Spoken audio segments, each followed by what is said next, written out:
Hello বন্ধুরা, welcome back to my channel. আমি মধুমিতা চলে এসেছি আরও একটা নতুন ব্লগ নিয়ে। তো আজকে আমি চলে এসেছি নবদ্বীপের মহাপ্রভুর জন্মস্থান দেখাতে। তো আমিও দেখবো আর তোমাদেরকেও দেখাবো। তো দেখতে হলে পুরো ভিডিওটা স্কিপ না করে অবশ্যই দেখতে থাকো ফার্স্ট টু লাস্ট। তো খুবই ছোট একটা ভিডিও নিয়ে এসেছি, তো তোমরা দেখো কিন্তু। আর দেখো, এই আমি চলে এসেছি মহাপ্রভুর জন্মস্থানে। তো সচিমাথার কোলে এইখানেই ঠিক নিম গাছের তলায় জন্ম নিয়েছিলেন মহাপ্রভু। তো এখানে দেখো পাশেই একটা মন্দির করা রয়েছে, এখানে রাধা কৃষ্ণ রয়েছে।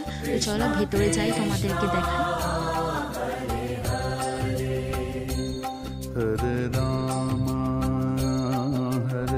আর এই মন্দিরে ঢোকার জন্য কিন্তু কোনো এন্ট্রি ফিজ লাগে না, তোমরা এমনিই ঢুকতে পারো। তো খুবই সুন্দর একটা শান্তিময় একটা জায়গা, খুবই সুন্দর নিরালা শান্তিময় জায়গা। তো তোমরা এখানে আসবে, দেখবে খুবই মন ভালো হয়ে যাবে। খুব সুন্দর জায়গাটা। তো চলো দেখতে থাকো। হরে কৃষ্ণ হরে কৃষ্ণ কৃষ্ণ কৃষ্ণ হরে হরে হরে কৃষ্ণ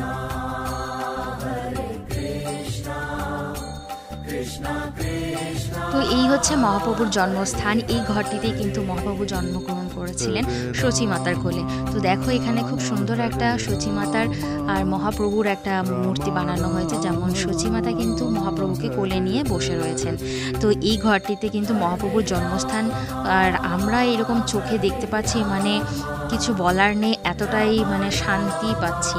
তো এই ঘরটি কিন্তু আগে মাটির কুটির ঘর ছিল, আর এখন কিন্তু এই ঘরটি নতুন করে বানানো হয়েছে। আর এই ঘরটি কিন্তু রয়েছে একদম বড় একটা নিম গাছ রয়েছে, নিম গাছের তলায়। তো আপনারা সবাই জানেন নিম গাছের তলায় মহাপ্রভুর জন্মগ্রহণ হয়েছিল। তো এই হচ্ছে সেই ঘর। আর দেখুন এই পাশেই কিন্তু রয়েছে খুব সুন্দর একটা জায়গা, মানে কালারিং টাইপের লাগছে। কিন্তু এখানে কি হয়েছে জানেন, এখানে কিন্তু এই যত এগুলো রয়েছে এগুলো সব কিন্তু দড়ি দিয়ে বাঁধা রয়েছে সবার মানসিকের জন্য। তো যে যেভাবে মানসিক করেছেন তো এইভাবে বেঁধে রেখেছেন। তো খুব সুন্দর লাগছে জায়গাটা, চারিপাশ ঘেরাও রয়েছে। আর এই হচ্ছে সেই বড় নিম গাছ।